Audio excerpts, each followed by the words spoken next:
Political talk में खुशामदीद। आज सादत हसन मंटो का यौम वफ़ात है। सादत हसन मंटो उर्दू के बहुत बड़े अफसान नगार हैं। मंटो 11 मई 1912 को सिमराला ज़िला लुधियाना में पैदा हुए थे।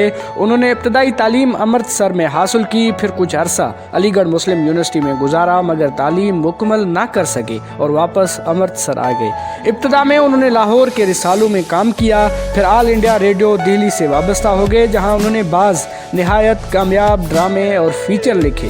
बाद मुंबई मुंतकिल हो गए, जहाँ मुतअद्दिद फिल्मी रिसालों की इदारत की। इस दौरान मुतअद्दिद फिल्मों की कहानियाँ और मकालमे भी तहरीर किए। क़याम पाकिस्तान के बाद वो लाहौर चले आए और अपनी उम्र का आखिरी हिस्सा इसी शहर में बसर किया। मंटो के मौज़ूआत में बड़ा तनों है। एक तरफ तो उन्होंने जिन्स को मौजू बनाया, दूसरी तरफ हिंदुस्तान की जंग आज़ादी, सियासत, अंग्रेज़ों के जुल्म व सितम और फसादात को अफसानों की कलम में ढाल दिया।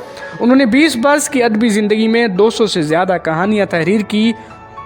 उनकी हकीकत पसंदी, सदाकत परवरी, जुरत व बेबाकी उर्दू अदब में ज़रबल मिसल बन चुकी है। उन्होंने 18 जनवरी 1955 को जिगर की बीमारी में लाहौर में वफ़ात पाई। वो मियानी साहब के कब्रिस्तान में आसूदा खाक हैं। मैट्रिक में 3 बार फेल होने वाला सादत हसन मर जाएगा, मगर मंटो जिंदा रहेगा।